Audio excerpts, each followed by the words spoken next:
गुरुर्ब्रह्मा गुरुर्विष्णु गुरुर्देवो महेश्वरा गुरु साक्षात् परब्रह्मा तस्मै श्री गुरवे नमः। दत्तात्रेय समारंभां रमणाचार्य मध्यमां सत्यानंद ऋषि पर्यन्तां वंदे गुरु परंपरां। तल्ली निन्नु दलंचि पुस्तकं చేతన్ భూనితిన్ నీవు నాయుల్లమునన్ నిలచి జృంభనముగా నుక్తుల్ సుశబ్దముల్ శోభిల్లంబల్కుమునాదు వాక్కునన్ సంప్రీతిన్ జగన్మోహిని పుల్లాబ్జాక్షి సరస్వతి భగవతి పూర్ణేందు బింబాననా। त्रैवेद्यं हृद्यं त्रिपुरहरमाद्यं त्रिनयनं जटाभारोदारं चलदुरगहरं मृगधरं महादेवं देवं मयि सदय शिवभावं पशुपतिं चिदालम्भं साम्बं शिवमतिविडम्बं हृदि भजे। कृष्णं कमलपत्राक्षं पुण्यश्रवणकीर्तनं वासुदेवं जगद्योनिं नौमि नारायणं हरिं। वसुदेवसुतं देवं कंसचाणूरमर्दनं देवकी परमानन्दं कृष्णौ वन्दे जगद्गुरुं कृष्णौ वंदे जगद्गुरुं। शंकरं शंकराचार्यं केशवं बादरायणा सूत्रभाष्यकृतौ वंदे भगवन्तौ पुनः पुनः।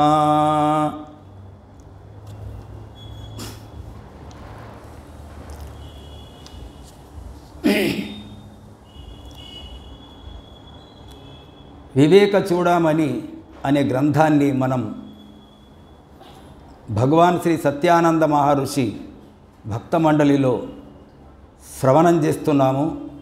నేటికి 2 వారాలు, ఈ రోజుకు 2వ వారం.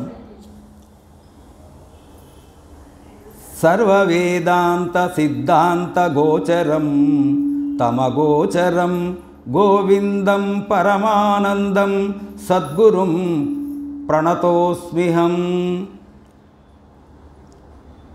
ఇంద్రియాదులకు పామరులకు గోచరింపని వాడు సమస్త వేదాంతములనబడు ఉపనిషత్తుల యొక్క సిద్ధాంతములచే తెలియబడువాడును. నిరతిశయానంద స్వరూపుడు సద్గురువును అయిన గోవింద భగవత్పాదాచార్యుల వారికి నేను నమస్కరిస్తున్నాను.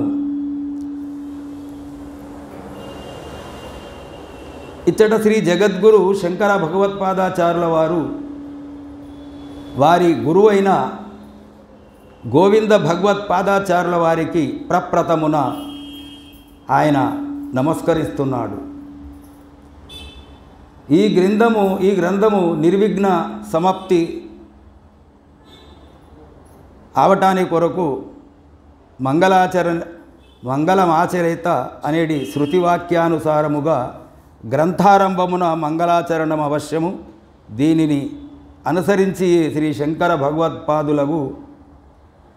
భగవత్పాదులు కూడా సద్గురుకు నమస్కారమగు మంగళమాచరించి ఈ మంగళం ముఖ్యముగా 3 విధములు. ఒకటి నమస్కారము, ఒకటి ఆశీర్వాదము, ఒకటి వస్తు నిర్దేశం. అలాగున అశీర్ణమస్క్రియ వస్తు నిర్దేశో వాపి తన్ముఖం అనే శాస్త్రమును అనుసరించి శ్రీ శంకర భగవత్పాదుల వారు కూడా మంగళాచరణం చేస్తున్నాడు. ఈ శ్లోకమునకు 2 అర్థములు గలవు. ఒకటి, శ్రీ శంకర భగవత్పాదాచార్యులు గోవింద భగవత్పాదులు. గోవింద శబ్దమునకు ఏమిటంటే మహావిష్ణు అని కూడా మనకి అర్థం వస్తుంది. ఇంద్రియములకు అగోచరము కానిదియు అనియు పామరులకు తెలియ సాధ్యము కాదనియు నిరూపింపబడినది. ఇంద్రియములకు కూడా ఆ పరమాత్మ స్వరూపము గోచరింపలేదు. మనస్సుకు కానీ వాక్కుకు కానీ ఇక అందనటువంటి ఆ పరమాత్మ స్వరూపము అని చెప్పబడుతున్నది. పామరులైనటువంటి వాళ్లకు ఈ అఖండమైనటువంటి ఈ తత్వము తెలుసుటానికి చాలా కష్టతరమని కూడా వారు ఈ గ్రంథములో తెలియపరుస్తున్నారు, నిరూపింపబడినది. జంతూనాం నరజన్మ దుర్లభమత పుంస్త్వం తతో విప్రత తస్మై దైదిక ధర్మ మార్గపరత విద్వత్వమస్మాత్ పరం ఆత్మానాత్మ వివేచనం స్వానుభవో బ్రహ్మాత్మనా సంస్థితి ముక్తిర్నో శతకోటి జన్మ సుకృతై పుణ్యైర్వినా లభ్యతే.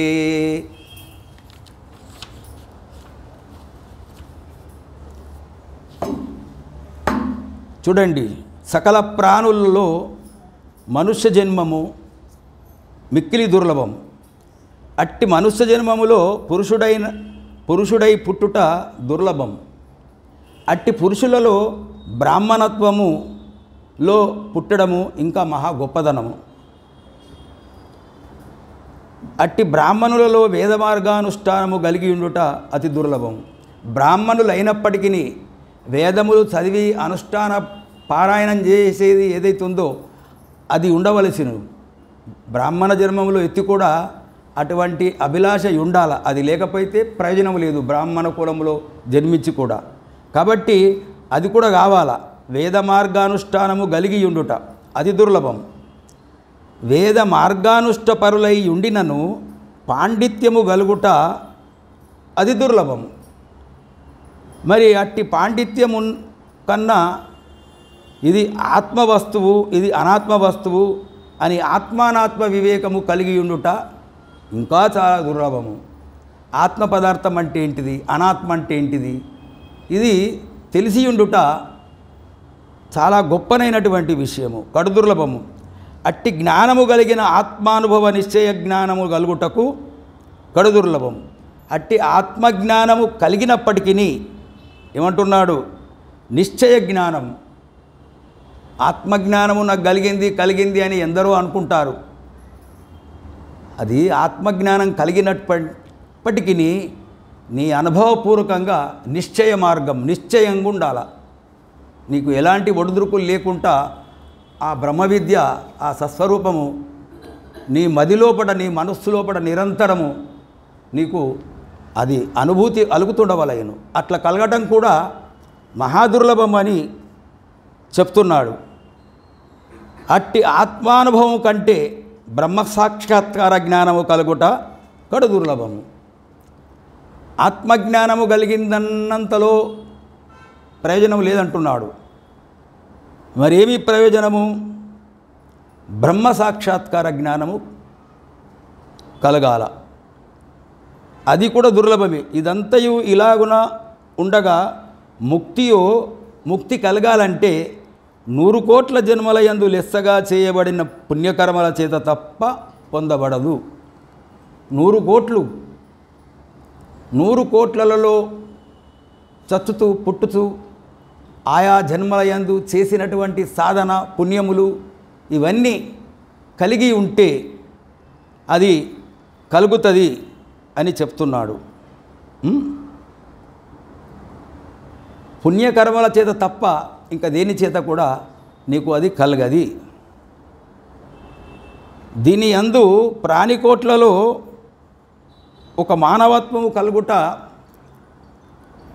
రెండవది ఆ మానవత్వములో పురుషత్వము పురుషులలో బ్రాహ్మణత్వము ఇలాగ స్టెప్ బై స్టెప్. ఆ బ్రాహ్మణత్వములో వైదిక మార్గమును ప్రవృత్తి మార్గము కలుగుట, ఆ ప్రవృత్తిలో శ్రేష్టమైన విద్వత్వము కలగాలి. అట్టి విద్వత్వములో నిత్యానిత్య వస్తు వివేక జ్ఞానము, నిత్యమైందేంది అనిత్యమైందేంది అనే అటువంటిది కూడా నీకు కలగాల. అట్టి జ్ఞానము కలిగిన ఆత్మానుభవము కలుగుట గొప్ప. అట్టి ఆత్మానుభవము కలిగిన జీవబ్రహ్మల ఐక్యత్వము బ్రహ్మసాక్షాత్కార జ్ఞానము కలుగుట కడు దుర్లభము. ఇవన్నీ నీలాగున ఉండగా ఇవన్నీ మనము శ్రవణం చేస్తుండాలా. ఎక్కడికి వెళ్ళి తీసుకొస్తున్నాడు, ఎక్కడికి వెళ్ళి తీసుకొచ్చిండు? దుర్లభం. మానవ జన్మ లభించుడే దుర్లభము. 100 కోట్ల జన్మలు ఎత్తితేనే మనకు ఈ మానవ జన్మ వచ్చిందని ఇక్కడ మనకు శంకరాచార్యుల వారు చెప్తున్నాడు. మరి ఈ లైన్ లెవెల్ అంతా మనము ఏకాగ్ర చిత్తంతో వినాలని నేను కోరుతున్నాను. ఎందుకంటే వింటూ వింటూ పోతుంటే అన్నీ మనకు అవగతమవుతాయి. వింటూ వింటూ పోతుంటే ఇవన్నీ మనకు తెలిసిపోతాయి. తెలియంది ఏది లేదు ఈ ప్రపంచంలో. సంకల్పం మాత్రం ఉండాలా. నేను శ్రవణం చేస్తున్న ఈ మ్యాటర్ ఎలా ఉంది, నాకు దొరకాలా, ఇది నేను ఏకాగ్ర చిత్తంతో విని దీన్ని నేను నా మదిలో ఉంచుకుంటానేటువంటి భావము ప్రతి వాళ్ళకు కలగాలి. ఆ ప్రవృత్తిలో శ్రేష్టమైన విద్వత్వము, అట్టి విద్వత్వముతో నిత్యానిత్య వస్తువిక జ్ఞానము కలుగుట అతి దుర్లభము. అట్టి ఆత్మానుభవము కలిగిన జీవబ్రహ్మైక్యల భ్రమ సాక్షాత్కారము కలుగుట ఇంకా దుర్లభము. ఇవన్నీ నీలాగుననుండగా మోక్షమనున్నది 100 కోట్ల జన్మములలో భక్తి శ్రద్ధలతో చేయబడిన పుణ్యకర్మలచే తప్ప కలుగునది కాదు. భక్తి శ్రద్ధలతోని సత్కర్మలు ఏవైతే ఉన్నాయో చేయడం వలన కలుగుతున్నది. ఇక దీని యందు 8 అంతస్తులు చెప్పబడినవి. కట్టకడపట నిష్కామ బుద్ధితో భక్తి శ్రద్ధలు కలిగి 100 కోట్ల జన్మములలో చేయబడిన పుణ్యకర్మల చేత మోక్షము కలుగునని తెలపడమైనది. అందువలన వీనికి అన్నింటికి పుణ్యకర్మలే కారణమని తేలుతున్నది. మనము పుణ్యకర్మలు చేస్తే స్టెప్ బై స్టెప్ మనకు ఇవన్నీ మనకు సమకూరుతాయి. శ్రీకృష్ణ భగవానుడు గీతలో అలాగుననే తెలిపాను, పుణ్యకర్మలు చేయానని. కృష్ణ పరమాత్ముడు కూడా భగవద్గీతలో తెలిపినాడు. ఏషాం త్వంత గతం పాపం జనానాం పుణ్యకర్మణాం తే ద్వంద్వమోహ నిర్ముక్త భజంతే మాం దృఢవ్రత అన్నాడండి. పుణ్యకర్మల చేత నెవరి యొక్క అంతఃకరణములోని పాపములు నశించుతున్నవో అట్టివారు మాత్రమే ద్వంద్వమోహములచే నిర్ముక్తులై దృఢవ్రతులై నన్ను స్మరిస్తున్నారు, నన్ను ధ్యానిస్తున్నారు అని మనకు కృష్ణ పరమాత్ముడు కూడా ఇక్కడ చెప్పడం జరిగింది. ఇక క్షణభంగురమైన ప్రాణికోట్ల యొక్క జన్మములలో మానవత్వము అత్యంత దుర్లభము. అట్టి జన్మము పుణ్యవశము చేతనే లభించుతున్నది. భగవద్భక్తుల దర్శనము కలుగుట మిక్కిలి దుర్లభం.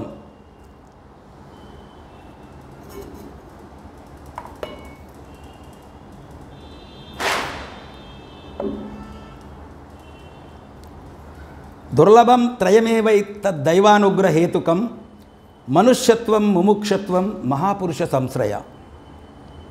ఏమంటున్నాడు? దుర్లభం. అయితే దుర్లభం త్రై, చాలా దుర్లభం. త్రై అంటే మూడు ఏమిటి? మనుష్యత్వము, ముముక్షత్వము, మహాపురుష సంశ్రయము. మనుష్యత్వం అంటే, మనుష్యత్వము యొక్క అర్థం ఏంటంటే మనుషుడైనటువంటి వాళ్ళమైన మనము ఇతర జీవులకు మనకు ఎంతో తేడా ఉన్నది. కాబట్టి మనము భగవంతుడు మనకు ఇంత సుందరమైనటువంటి శరీరాన్ని మనకు నిర్మించి తోలేసిండు. మనకు మనసు బుద్ధి చిత్తం అహంకారాలు ఉంచిండు, జ్ఞానం ఇచ్చిండు, విమర్శన శక్తి జ్ఞానం కూడా ఇచ్చిండు, ఇది మంచి చెడు అనేటువంటిది ఇచ్చిండు. కాబట్టి అది మనకు కలగాల. అదే మనుష్యత్వం. మనం అంటాం కదా, ఎవడన్నా చక్రమైన మార్గం లేకుండా అరే నువ్వు మనిషివా ఏమున్నావురా అని అంటాం కదండి. కదా. అంటే మనిషత్వం, ముముక్షత్వం. మనుష్యత్వం అంటే మనుషుడుగా అర్హతను సంపాదించుకోవాలా. మానవులమైన ఏమిటిది, ఆ అర్హత అనేది ఉండాలంటున్నాడు. మనుష్యత్వం, ముముక్షత్వం, మహాపురుష సంశ్రయ. దైవానుగ్రహములు ఏంది కూడా ఈ మూడు కలగడం దుర్లభం. కాబట్టి మనుష్య జన్మ మెత్తుట, ముముక్షు వగుట, మహాపురుషుల సంశ్రయం కలుగుట. మనకి ఇవన్నీ కలిగినాయి. సద్గురుల ద్వారా మనుష్యత్వం అంటే ఏంటిదో అది తెలుసుకున్నాము. ముముక్షత్వం అది కూడా తెలుసుకున్నాము. ముముక్షత్వం అంటే మోక్షమునందు అపేక్ష కలిగిన వాళ్ళందరూ ముముక్షువులు. మహాపురుష సంశ్రయ, మహాపురుషుల యొక్క సాంగత్యాన్ని కూడా మనకు దొరికింది. సద్గురు ఒక్కడు మనకు ప్రాప్తించిండంటే ఆ తర్వాత ఎందరో మహాత్ములతోని సాంగత్యం చేసినాం మనం. గురువులు ఇలా ఉంటారని మనకు తెలిసిపోయింది కదా. అలాగనే ఆ సద్గురువు యొక్క బలం చేత ఇంకా అనేకమైనటువంటి మహాపురుషుల యొక్క సంశ్రయం కూడా వాళ్ళతోని మాట్లాడుడు, చేసుడు, వినడము, వారి మాటలు సాధు సత్పురుషులై అవన్నీ మనకు లభించినాయి. కాబట్టి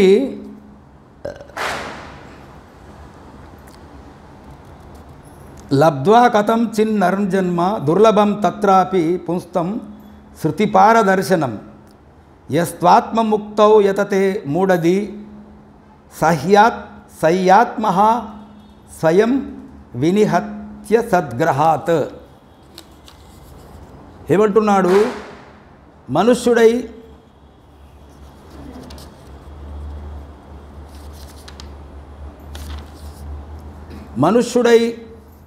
పుట్టుటెంతో సుకృత విశేషము. మరియు ఇట్లుండగా తాను పురుషుడై వేదములను కొనవరకు చదివి తెలుసుకొని ఆత్మవిముక్తికై అఖండానంద ప్రాప్తికి ప్రయత్నించువాడు ఒకడు, నూటిలో ఒకడు ఉంటాడు.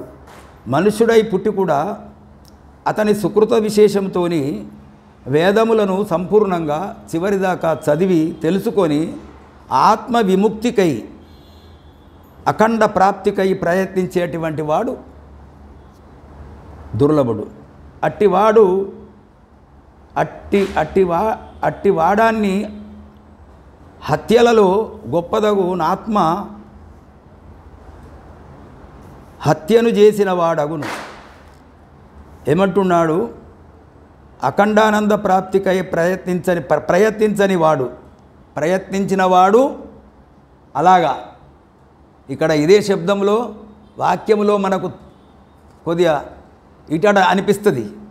ఎట్లంటే పై చెప్పినటువంటి మనుష్యుడై పుట్టుటెంతో సుకృత విశేషం, మరియు ఇట్లుండగా తాను పురుషుడై వేదములను చివరిదాకా చదువుకొని ఆత్మవిముక్తికై అఖండానంద ప్రాప్తికై ప్రయత్నించువాడు. అట్టివాడన్ని హత్యలలో గొప్పదగు నాత్మ హత్య చేసిన వాడగును. ఒకవేళ అవి చెయ్యకపోతే, వాటిని అనుసరించకపోతే, ఎందుకనగా సద్రూపం మగు తనను అసత్తని గ్రహించి చంపుతున్నాడు కదా. ఎవరైతే ఈ ఆత్మజ్ఞానమును తెలుసుకోలేనటువంటి వాళ్ళు, ఈ ప్రకారంగా ఆ అఖండానందాన్ని పొందినటువంటి వాళ్ళు, ఆత్మ మనుష్య జన్మం వచ్చి కూడా దాని వలన ప్రయోజనం ఏమిటి అనే అంశాన్ని ఇక్కడ మనకు విడదీస్తున్నాడు కదా. సద్రూపమగు తనను అసత్తని గ్రహించి చంపుతున్నాడు వాడు, ఆత్మ విచ్ఛేదం చేస్తున్నాడు. ఎంత దండి మాట చెప్పిండండి. మనమందరం తెలుసుకోవలసిన విషయం ఇది కదా, అంతేనా? అందుకే మనము మండలిలో అందరూ వస్తూ శ్రవణం చేస్తుంటే విషయాలన్నీ ఒక్కొక్కసారి ఒక్కొక్క వారం ఒక్కొక్క రకంగా తెలుస్తుంది. కాబట్టి ఇతక్కోన్వంతి మూఢాత్మ ఇతః కోన్వస్త్వి మూఢాత్మాయను స్వార్థే ప్రమాదత్యతి దుర్లభం మానుషం దేహం ప్రాప్య తత్ప్రాపి పౌరుషం అంటున్నాడు. దేవతలచే కూడా వాంఛింపదగినది, దేవతల చేత కూడా వాంఛింపదగినది ఈ మానవ జన్మ. దేవతలు కూడా అనుకుంటారట ఈ మానవ జన్మ మళ్ళా మనకు రావాలా, మనం సంపాదించుకోవచ్చు. ఇక్కడనే కదా పుణ్యకర్మలు చేసేది. ఎక్కడున్నదండి? ఏ లోకంలో లేదు, అంతా ఇక్కడనే.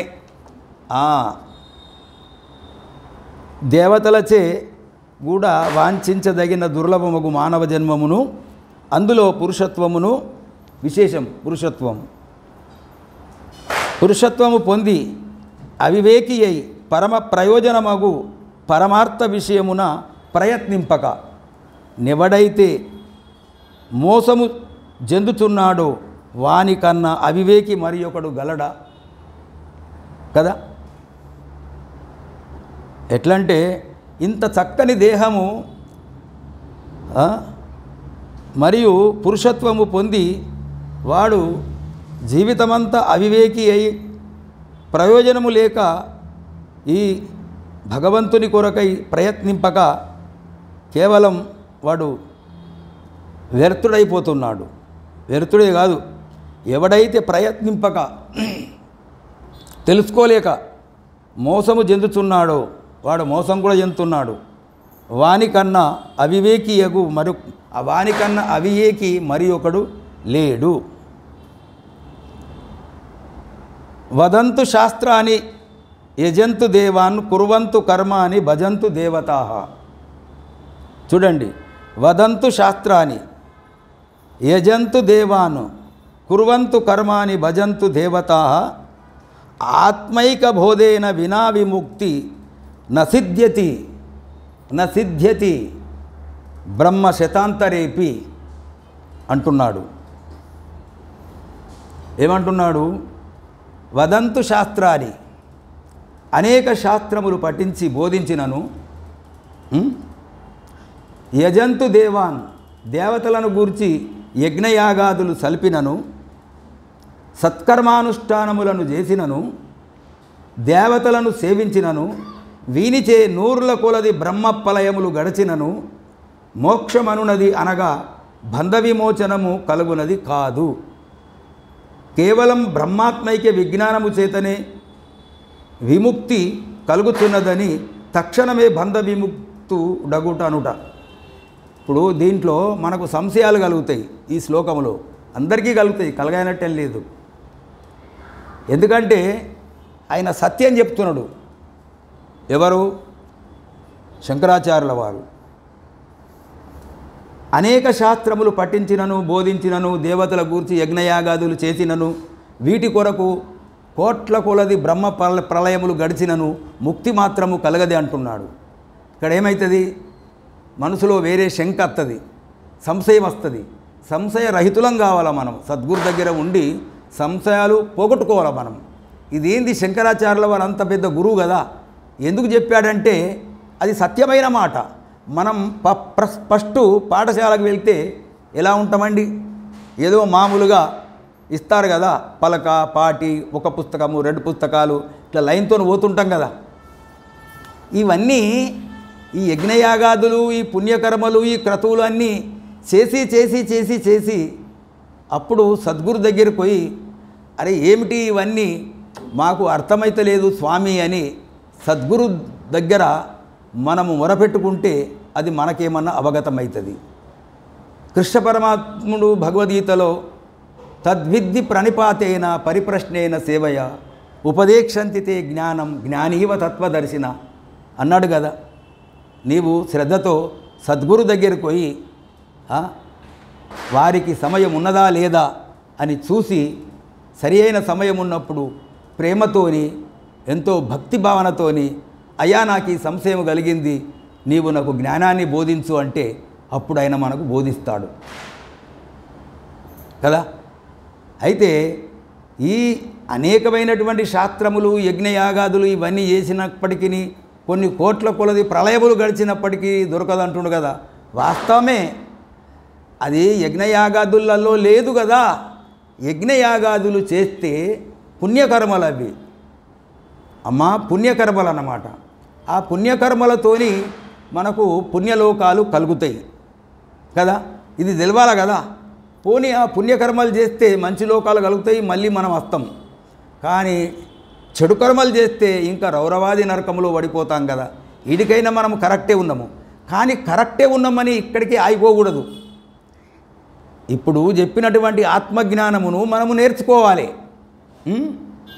ఇవి గౌనంగా చూడకూడదు, సామాన్యంగా చూడకూడదు. యజ్ఞయాగాదులు ఉంటాయి, అవి చెయ్యాలా.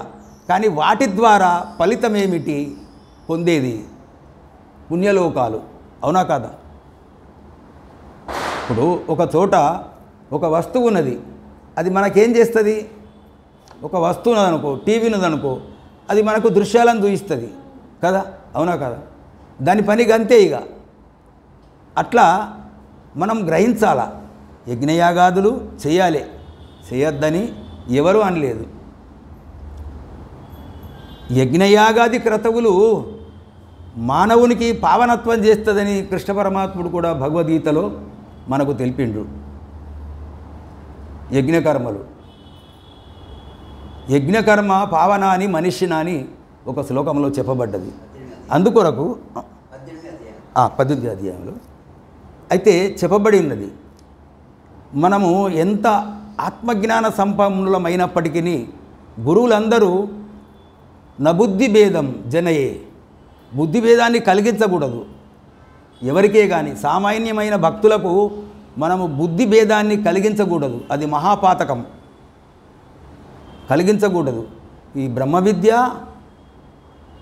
అది స్టెప్ బై స్టెప్ పోతుండాలి. మనం ఎట్లంటే వరుసగా ఒక క్లాస్ తీసుకున్న తర్వాత ఇంకో క్లాస్ నుండి ఇంకో క్లాస్, ఈ ప్రకారంగా వెళుతూ దేని దానికే మనం ఉంచాలి. చెయ్యొద్దని ఎవరు కూడా అనలేదు. యజ్ఞయాగాదులను చేయవలసిందే, చిత్తశుద్ధి కొరకు, పవిత్రం కొరకు, పుణ్యలోకాలు కలుగుటాని కొరకు చేయవలసిందే. కాబట్టి ఇవి గడచిన మోక్షమనున్నది వీటి చేత కలగది. ఏమంటున్నాడు? మళ్ళొక్కసారి అవలోకనం చేస్తాం. అనేక శాస్త్రములు పఠించినను, దేవతల గురించి యజ్ఞయాగాదులు సలిపినను, గొప్పనైనటువంటి యజ్ఞాలు చేసినను, ఇవన్నీ చేస్తుండగా నూరుల కొలది బ్రహ్మ పలయములు గడిచినను, మోక్షమనున్నది ఏదైతుందో, మోక్షమనున్నది ముద్ద, అది ఒక్కటే. ఇక దాంట్లో ఉన్నదంతా మోక్షమనున్నది ఏదైతుందో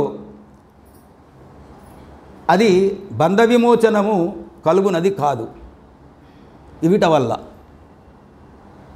కేవలం బ్రహ్మాత్మైక్య విజ్ఞానము చేతనే విముక్తి కలుగుతున్నది.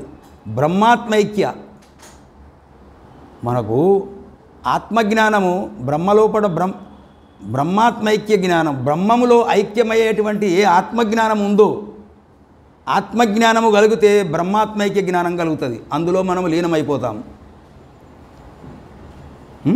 కాబట్టి అది మోక్షం అనేది వీటి వలన కలగది. కేవలం బ్రహ్మాత్మైక్య విజ్ఞానము చేతనే, ఒక విచారణ చేతనే, ఒక అమూల్యమైనటువంటి విచారణ చేతనే మనకు ఈ ఆత్మజ్ఞానం అనేది కలుగుతుంది. వాటి వలన మనకు ఏమి కలగది. కలిగేది పుణ్యలోకాలు, యజ్ఞయాగాదుల వల్ల. అది మనం గుర్తుంచుకోవాలి. కరెక్ట్.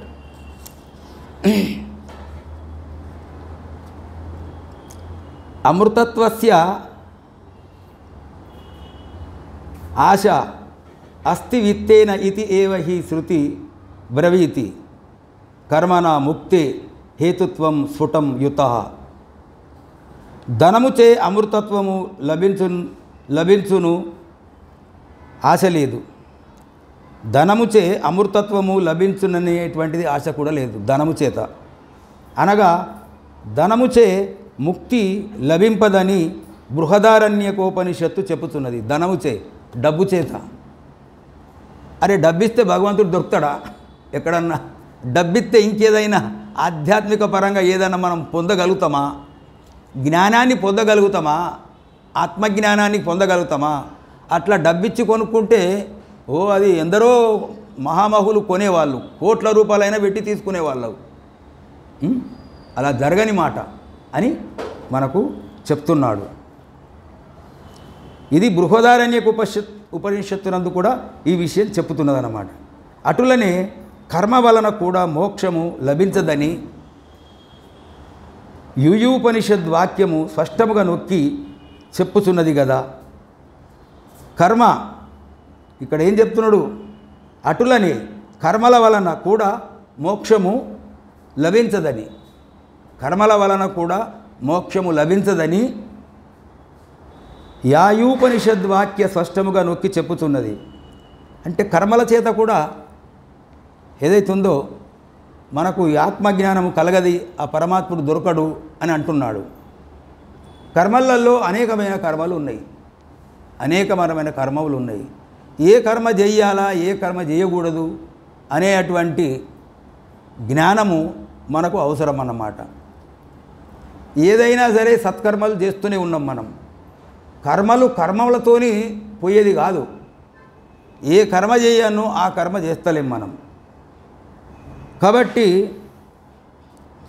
ఆ ఉపనిషత్తులన్నీ కర్మల ద్వారా కూడా పొందబడది ఈ ముక్తి అనేది. ఏ కర్మ చేయాలనో, ఏ కర్మ చేస్తే మనం ముక్తి పొందుతామో ఈ విషయాన్ని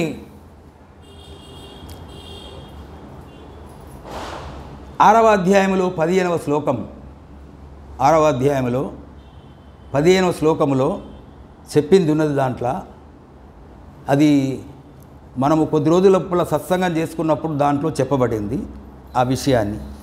కాబట్టి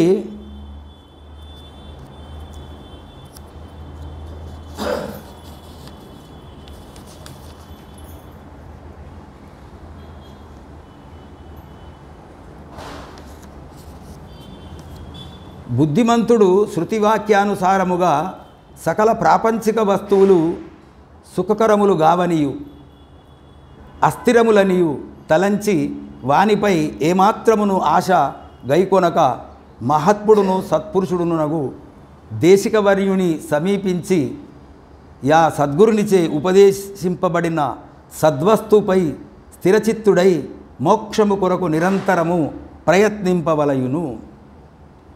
ఏమంటున్నాడు? తెలిసినటువంటి వాడు బుద్ధిమంతుడు శృతి వాక్యానుసారముగా ఉపనిషత్తులు ఏమి చెబుతున్నాయి, సకల ప్రాపంచిక వస్తువులు సుఖకరములను కానీ అస్థిరములని తలంచి, అవి సుఖములనిచ్చేటువంటి వస్తువులు కావు, ప్రపంచ వస్తువులు అవి అస్థిరములు. ఈ జగత్తులో ఏది స్థిరమైన పదార్థం ఉన్నది అయ్యా? ఏది స్థిరమైన పదార్థం ఉన్నది? అస్థిరమైనటువంటి ఈ జగత్తులో, మాయతో కూడుకున్నటువంటి ఈ జగములో సమస్త జీవులు అల్లాడిపోతున్నారు. అన్నీ నశించేటియే. స్థిరమైన వస్తువు ప్రపంచంలో ఏదున్నది? ఏది లేదు. సూర్య చంద్రులు, గ్రహ మండలాలు, అనేకమైనటువంటి సృష్టి లోపల ఉన్నటువంటి అన్నీ కూడా కొండలు, గుహలు, ఇంకా ఏమైనా కానీ సమయం వచ్చినప్పుడు ఇవన్నీ అస్థిరములే, నష్టభ్రష్టములగును, అగుతుండును. ఇవి అన్నీ స్థిరమైన పదార్థం ఏమిటంటే అదే ఆత్మజ్ఞానము, అదే స్థిరమైనటువంటిది. కాబట్టి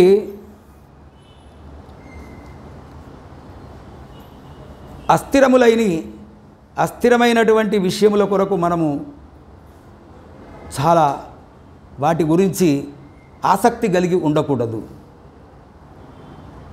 మహాత్ముడును సత్పురుషుడును దేశికవర్యుని సమీపించి యా సద్గురునిచే ఉపదేశింపబడిన సద్వస్తువు స్థిరచిత్తుడై మోక్షము కొరకు నిరంతరము ప్రయత్నింపవలయును. సద్గురు దగ్గరికి మనం వెళ్తున్నామంటే ఎందుకు వెళ్తున్నాము? ఇదే కారణం.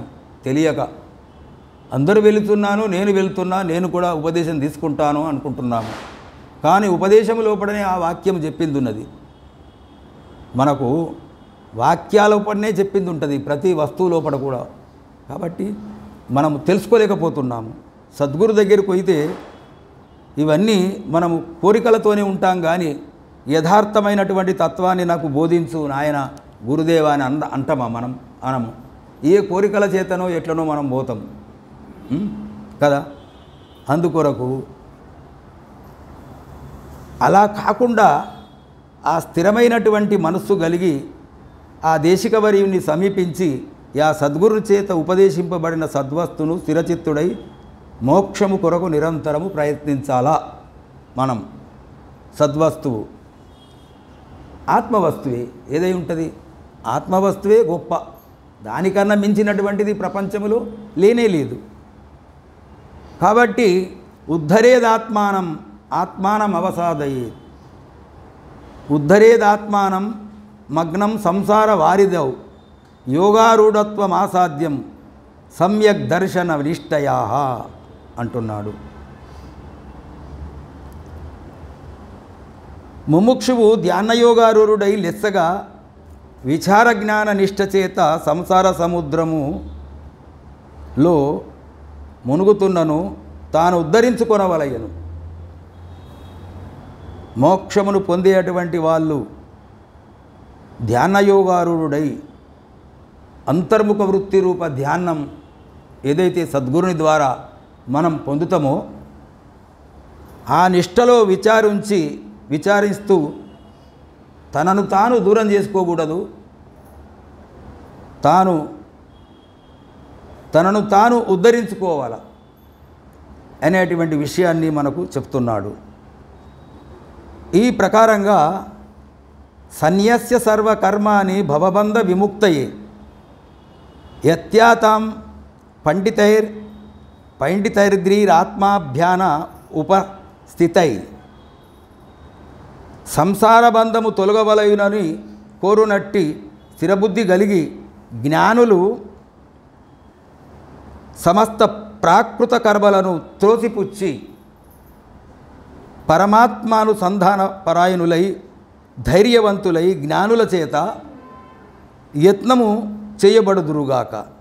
ఎట్లంటే ఈ సంసార బంధము తొలగవలయునని కోరుకున్నటువంటి స్థిరబుద్ధి కలిగినటువంటి జ్ఞానులు సమస్త ప్రాకృత కర్మలు ఏవైతే నిషిద్ధ కర్మలు ఉన్నాయో, చెయ్యరాని కర్మలు ఉన్నాయో ఈ ప్రపంచములో వాటిని విడిచిపెట్టి ఆ పరమాత్మ కొరకు ఆ జ్ఞానం కొరకు ప్రయత్నించాలని చెప్తున్నాడు.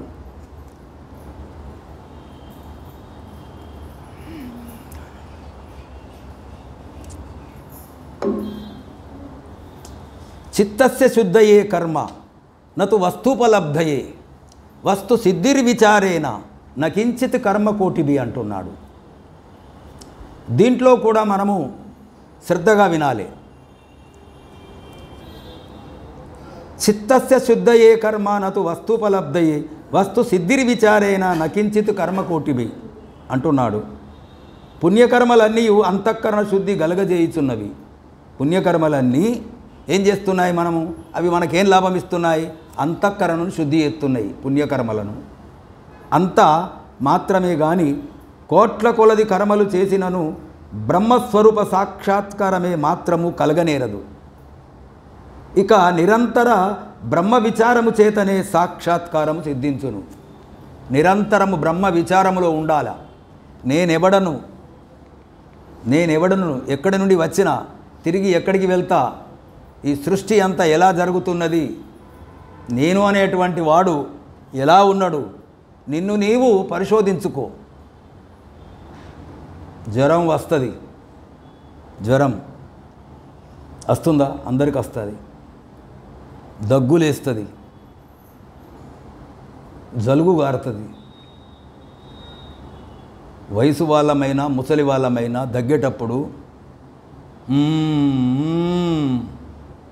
అని అంటాం, ఎంతో బాధపడుతుంటాం కదా. ఆ బాధపడేటువంటి శబ్దం ఎక్కడికి వెళ్ళి వస్తుంది? అంటుంది. చలి జ్వరంకు కప్పుకొని అబాబాబాబాబాబా ఆహా అంటున్నాము. ఎక్కడికి వెళ్ళి వస్తుంది సౌండు? ఎక్కడికి వెళ్ళి వస్తుంది? అవును, ఇది శరీరమే, కరెక్టే, ఇది శరీరమే. అలాంటి విచారంతో మనం ఉంటిమంటే అది ఒకనాడు మనకు ఇది ఎవరు ఏం కథ అనేది మనము ఈ లైన్లో ఉంటిమంటే ఇటువంటి విషయాలను శ్రవణం చేస్తుంటిమంటే ఎవని వలన శబ్దం వస్తుంది, ఎవడున్నాడు లోపట, ఏం కథ, ఎవడు ఏ పని చేస్తున్నాడు శరీరంలో అనేటువంటి విషయాలన్నీ కూడా మనం ఎప్పుడు శ్రవణం చేస్తుంటే దీనికి సంబంధించినవి అన్నీ మనకు అవగతమవుతాయి. కానీ దీంట్లో అనేవాడు అనేవాడు ఎవడంటే మనలో ఉన్నటువంటి ఏ ఆత్మ చైతన్యము కాదు. మనలో ఒక చిదాభాసుడు ఉన్నాడు. చిదాభాసుడు జీవుడు రెండు ఒకటే. చిదాభాసుడు జీవుడు ప్లస్ ఆత్మ మూడు ఒకటే మళ్ళా. కానీ చిదాభాసుడు జీవుడు అనేటువంటి వాడు జీవత్వంతో కూడుకున్నటువంటి వాళ్ళందరూ వీళ్ళిద్దరూ ఉంటారు. అట్లా వీళ్ళు ఆత్మ చైతన్యము ద్వారా ఆ శక్తిని పొందుతుంటారన్నమాట.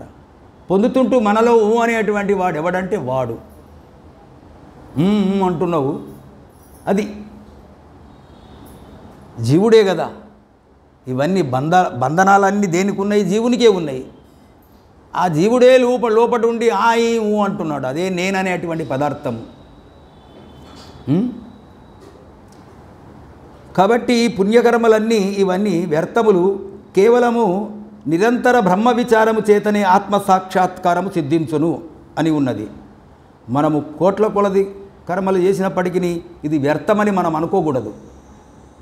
కర్మలన్నీ ఈయనని చెప్తున్నాడు కదా, చిత్తస్య శుద్ధయే కర్మ, చిత్తశుద్ధి కొరకు మాత్రమే విధింపబడినటువంటి కర్మలు అని మనం తెలుసుకున్నాము. చిత్తశుద్ధి కలిగిన తర్వాత పరమాత్మ దగ్గర కోవాలి కదా, సద్గురు దగ్గర కోవాలి కదా, ఇక శ్రవణం చేయాలి కదా, ఇక గ్రంథపఠన చేసి తెలుసుకోవాలి కదా.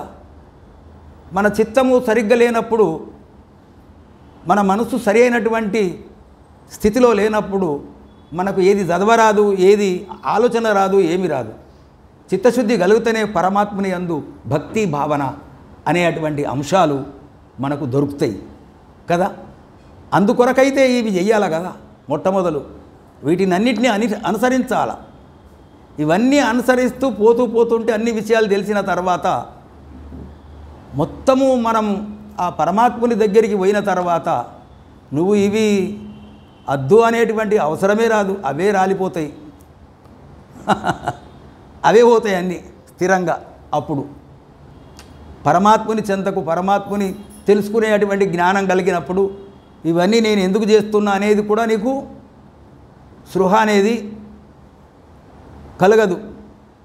అది చేయబోతుంటాయి. నీకు మనస్సు దీని మీద ఉన్నప్పుడు దాని మీద తక్కువవుతుంది. ఇది అవసాన కాలంలో వృద్ధాప్యం వచ్చినప్పుడు చాలా మంచిది ఆత్మజ్ఞానం. ఒక పటుత్వము, ఒక స్థైర్యము, ధైర్యము అనేది ఉంటుంది. ఎన్ని రోగాలు వచ్చినా ఏమైనా, మనని ఎన్ని రోగాలు బాధించినా కానీ. ఒకసారి శ్రీహరితీర్థ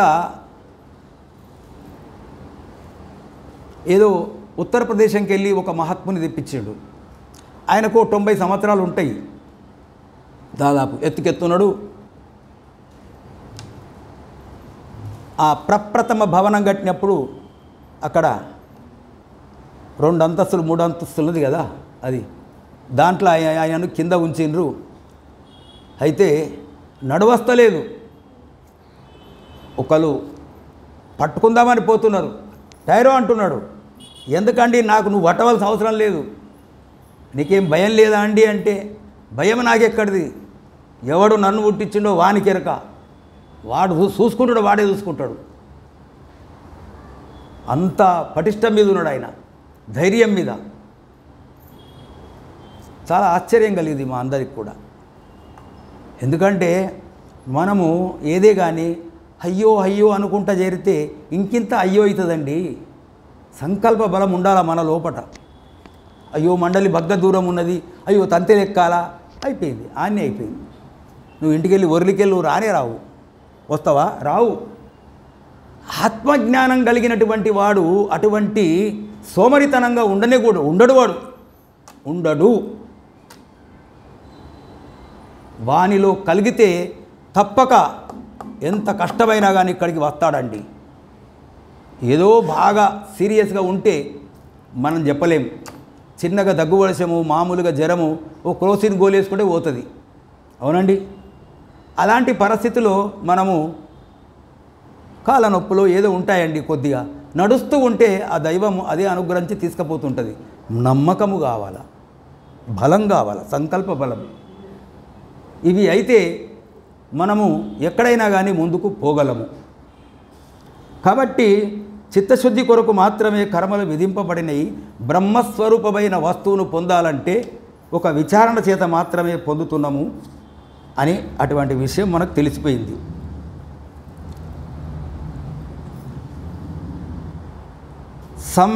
సమ్యగ్వి విచారత సిద్ధ రజ్జుతత్వ వదరణ భ్రాంత్యోది మహాసర్ప భయదుఃఖ వినాశిని అంటున్నాడు. ఏమంటున్నాడు? సమ్యగ్ విచారత. సమ్యగ్ విచారత అంటే సమన్వయమైనటువంటి విచారం కలిగి ఉండాలి. సిద్ధ రజ్జు సత్వావధారణ భ్రాంత్యోది మహాసర్ప భయదుఃఖ వినాశిని. మందాకారమందు సర్పభ్రాంతిచే కలిగిన భయము బాగుగా విచారించి చూచుట వలన నశించి అది త్రాడని నిశ్చయించిన జ్ఞానము కలుగుతున్నది.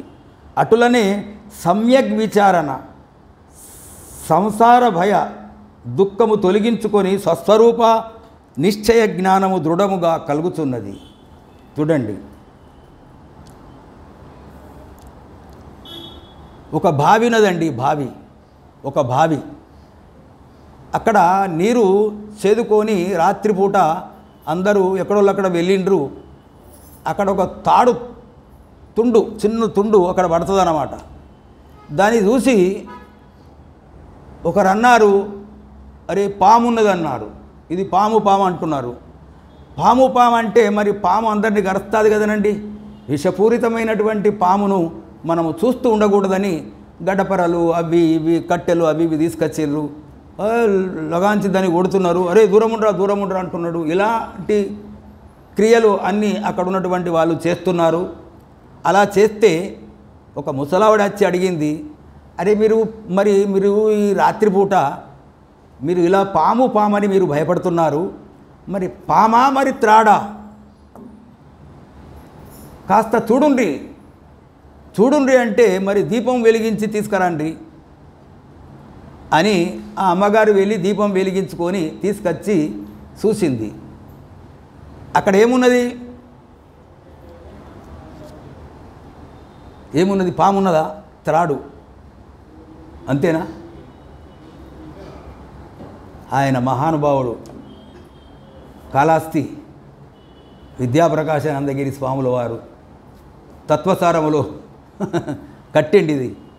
పాము కాదు త్రాడు రోరన్నా. ఆయన పాము కాదు త్రాడు రోరన్నా, దీపకాంతిలో సత్య విషయము తెలుసుకోరన్నా.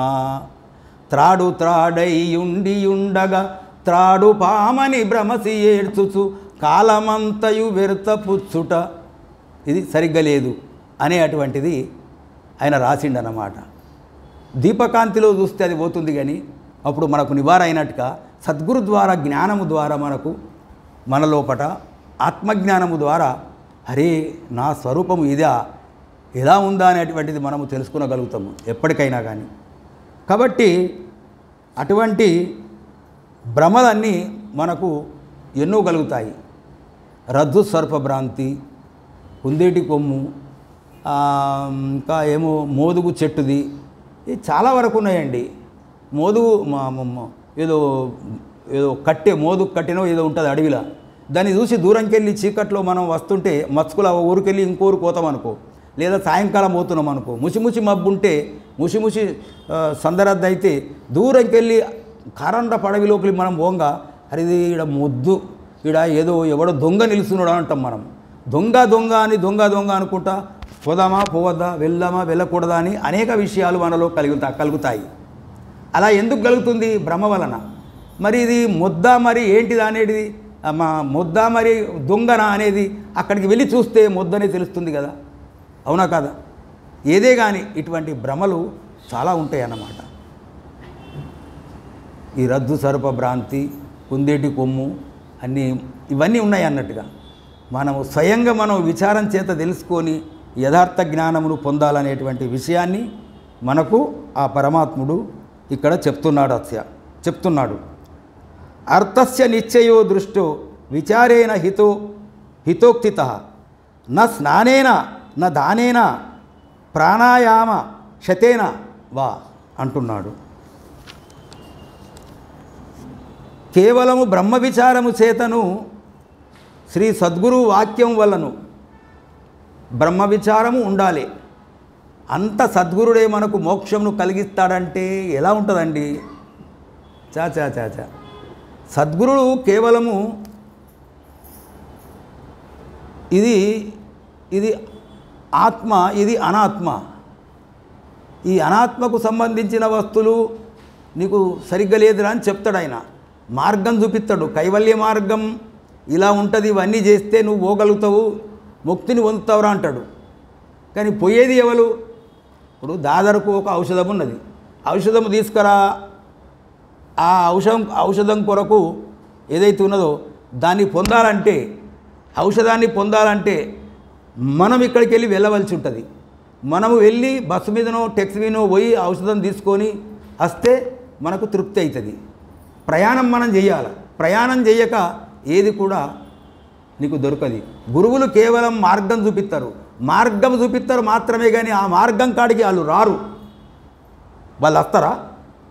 నువ్వెంతపాటి కోటీశ్వరుడు అయినా, నువ్వెంతపాటి ఉద్యోగి అయినా, గురువుగారు చెప్పుడు మాత్రమే కానీ అక్కడ ఆ జాగాలకు ఆయన రాడు. పొందేది నువ్వే స్వయంగా. అవునా? పొందేది మనమే స్వయం. ముక్తి అయినా,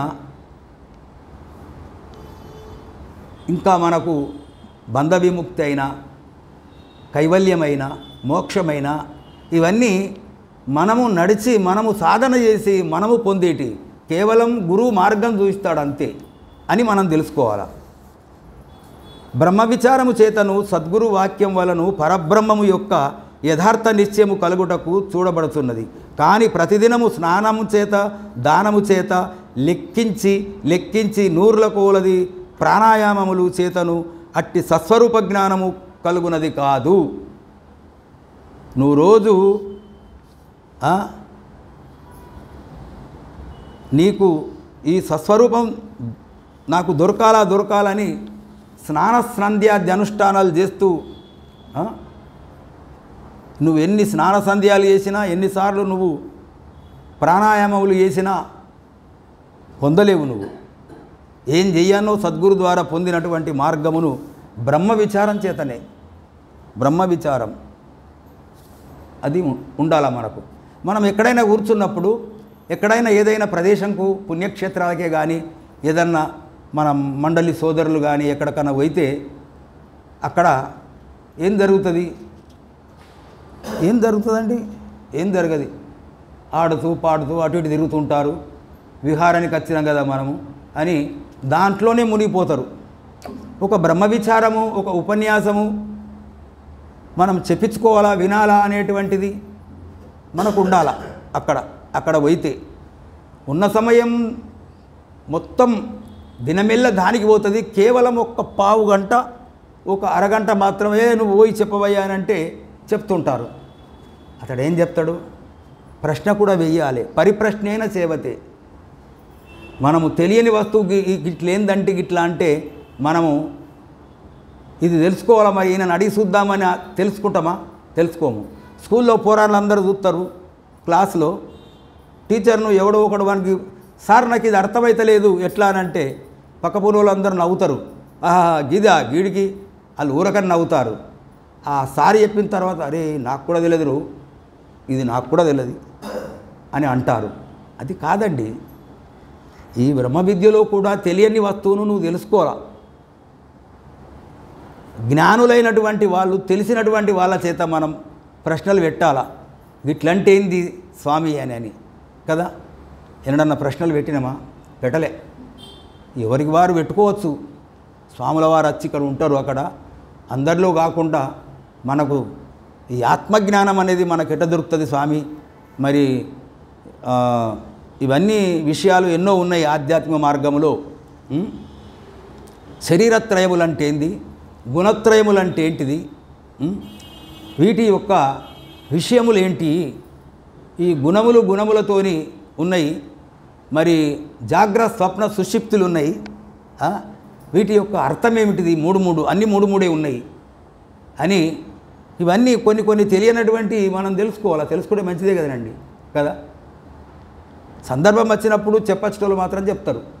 ఇవి ఓలే కానీ ఇళ్ళంతా పెద్దరికమేం లేదు. ఎవరు తెలుసుకుంటారో, ఎవరి దగ్గర విద్య ఉన్నదో సూదిని మూలే కడితే దాగది. అవునండి, దాగది కదా. అయినంత వరకు ఈ బ్రహ్మ విద్యను, పరమాత్మ స్వరూపమును మనము నిరంతరము అధ్యయనం చేస్తూ ఉంటేనే మనకు తెలుస్తుంటుంది. కాబట్టి ఏకాగ్ర చిత్తముతోని వినాల. మన చిత్తం ఎలా ఉండాలంటే ఇట్లే ఉండాలా, అటే చూడాలా. ఆ విషయముల మీదనే మన మనస్సును ఫోకస్ చేయాలి. అట్లా చేయకపోతే నువ్వు ఇక్కడ కూర్చుంటావు, ఎక్కడెక్కడో తిరిగేస్తుంటావు, అనేకం తిరుగుతావు. నువ్వు వీడుండే నువ్వు వేరే ఇది చేస్తావు. దాని వలన ప్రయోజనం ఏమన్నదా? అతడు చెప్పిన మొదట్లో మానవ జన్మ వచ్చి కూడా ఏం లాభము అన్నాడు కదా, మనకు దాంట్లో చెప్పాడు కదా. అలా చేసుకోకూడదు. ఆత్మను నీవు నాశనం చేసుకోకూడదు. ఆత్మస్థైర్యం కలిగి నీ ఆత్మను నువ్వు ఉద్ధరించుకో, నువ్వు రక్షింపజేసుకో నాయన అనేటువంటి జ్ఞానాన్ని మనము వివేక చూడమనిలో ఇంతవరకు దాకా చెప్పుకున్నాము. ఇంతవరకు మీరు అధ్యయనం చేసిండ్రు, చాలా సంతోషము.